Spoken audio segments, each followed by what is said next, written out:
السلام عليكم ورحمة الله. اللهم صل على جسد سيدنا محمد في الأجساد، واللهم صل على روح سيدنا محمد في الأرواح. اللهم صل على قبر سيدنا محمد في القبور. اللهم صل على سيدنا محمد إلى يوم البعث والنشور.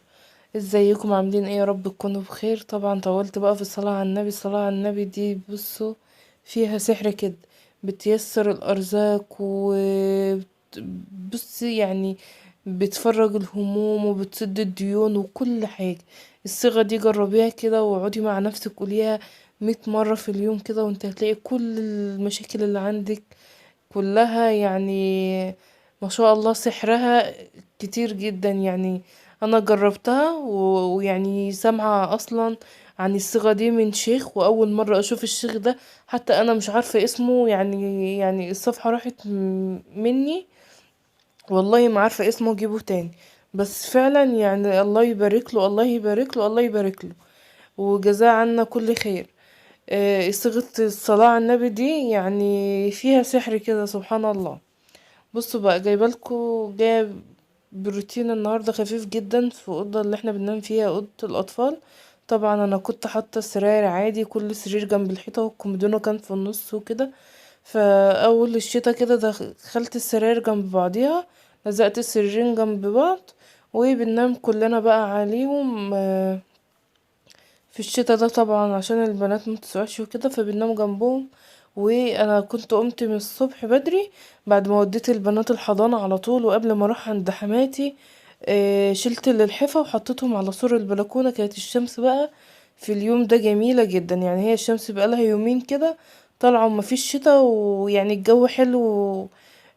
طبعا بقى كلنا بنستغل الايام دي في الشتا ان احنا ننشر بطاطين، ننشر الحفا، نغسل كده. صليتوا على النبي وحطيتوا اللايك والكومنت وايه، اشتركوا في القناة لو مش مشتركين. بالله عليكم انزلوا حطوا اللايك لو وصلتوا لحد هنا. وتعالوا بقى اقول لكم قصة حلوة قوي قوي انا شفتها على الفيسبوك. يعني بصوا حاسة كده ان انا عايزة اشوف حاجة زي كده عشان اعملها فعلا والله العظيم. ولو قابلني حالة زي دي يا ريت تبقى مثلا متكفلة مني انا بس.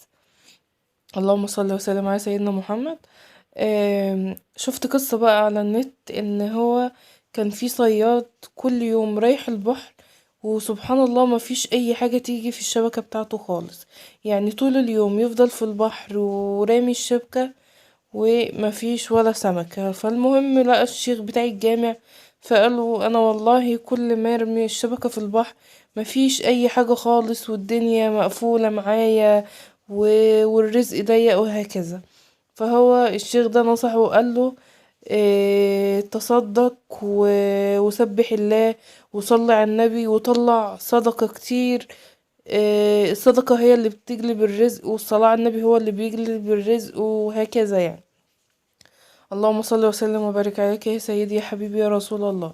المهم السيد عمل بنصيحته، طلع صدقات كتير وسبح كتير ويعني يصلوا على النبي كتير.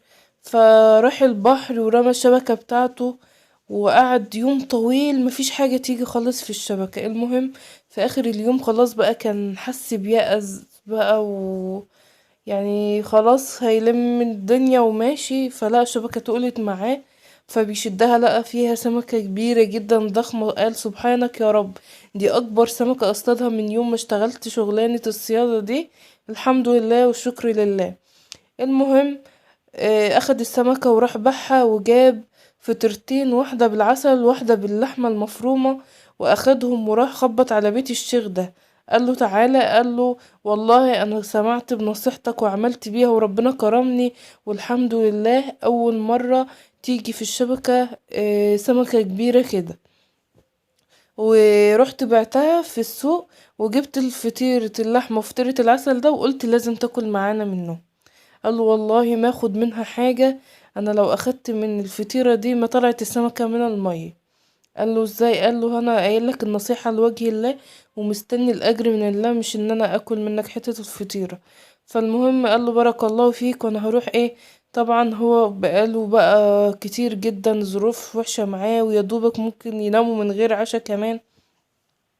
المهم راح وهو ماشي في الشارع لقى طفل ومامته قاعدين في الشارع والطفل ميت من البكاء، فكان عايز يمشي فقال لا لازم اشوف في ايه. فبيسأل الام بيقول لها مال طفلك بيعيط العياط ده كله؟ قالت له انا من يوم ما جوزي مات والفلوس اللي معانا خلصت واحنا مش بنلاقي ناكل، وطفلي بيعيط ان هو مكلش بقاله 3 ايام. فقال لا حول ولا قوة الا بالله. فالمهم بقى دماغه في عياله اللي في البيت اللي هم ما اكلوش اصلا طول النهار، ودماغه في الطفل. فالمهم راح حاطلهم الفطيرتين اللي في ايده. فالمهم الطفل اخد منه فطيرة وقعد ياكل فيها بسرعة بسرعة. فأم الولد فبتقول له خد الفطيرة التانية، احنا هناخد واحدة وخد واحدة. قال لا لا والله انا لو اخدت الفطيرة دي ما خرجت السمكة من الماء. نفس الكلمة اللي قالها له الشيخ. اللهم صل وسلم على سيدنا محمد. المهم راح البيت بيخبط، مراته بتقوله فينك؟ ده الولاد قعدوا يعيطوا لحد ما ناموا من كتر الجوع.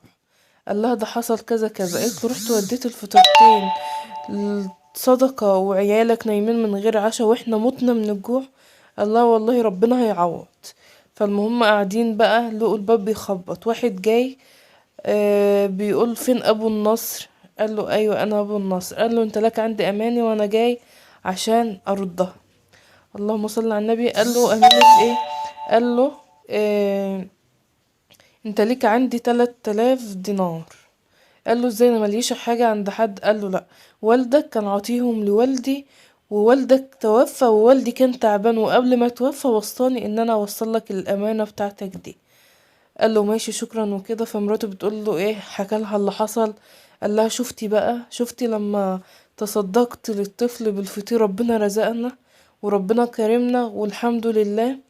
فالمهم عدى كذا يوم والشيخ بيحود عليه، فلقاه فاتح معرض ملابس كتير ومفروشات. فبيقول له أراك تركت الصياغة يعني؟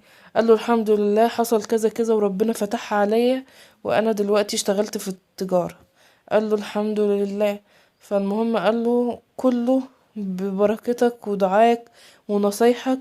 انا لازم اديك مثلا حتة القماشة ديت تفصلها عباية. راح الشيخ قال له لا والله انا لو اخدت دي ما خرجت السمكة من الماء. المهم مرت الايام، طبعا ابو النصر ده فضل يتصدق طول ما هو فاتح التجارة دي وربنا كرمه منها. فضل يتصدق لأي حد مسكين وأي حد يتيم ومشى بقى كده. وقال والله كل ما بتصدق الرزق بيزيد، كل ما بصدق الرزق بيزيد. طبعا هو أصلا معروف ما نقص مالا من صدقة. المهم عدت الأيام وأبو النصر اللي هو الصياد تعب شديد جدا لدرجة ان هو خلاص بيموت. فقال له مراته انا عايز الشيخ آه فلان الفلاني. فراحت نادت له.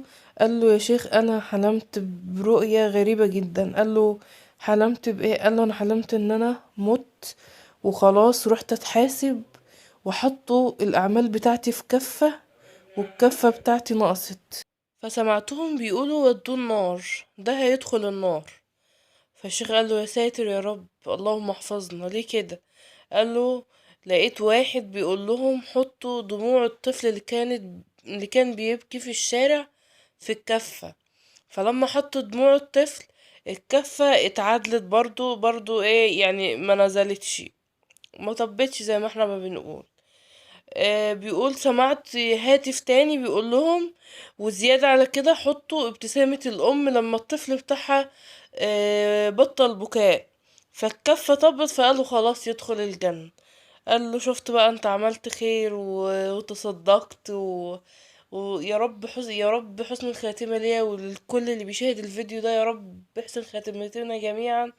وان شاء الله ربنا ما يقبضش روحنا الا وهو راضي عننا بإذن الله. انا كده خلاص كنت بشطف في الأوضة وطبقت الهدوم بتاع البنات بقى، كنت انا حطاها كده. كنت لما الغسيل يعني، وكمان الجواكت كان في جاكتين 3 وقعوا كده فروحت موقعها كله وقلت هرصهم كده من اول وجديد. ويعني انا كنت شايله السجاده ومسيله الاوضه قبلها بيوم، فقلت بقى هسبح بقى اخدها لوحدها كده مع نفسها. طبعا لو وصلتوا هنا بقى ما تنسوش تحطوا لايك وتصلوا على النبي وتحوكوا لا حول ولا قوة الا بالله. ولو مش مشتركين في القناة اشتركوا وفعلوا الجرس وحطوا كومنت حلو كده زيكم. ربنا يسعد قلوبكم جميعا وربنا يوفقكم ويحسن خاتمتكم، وان شاء الله يعني كلنا نتقابل في الفردوس الاعلى باذن الله. اسيبكم بقى في حفظ الله ورعايته، مع السلامة.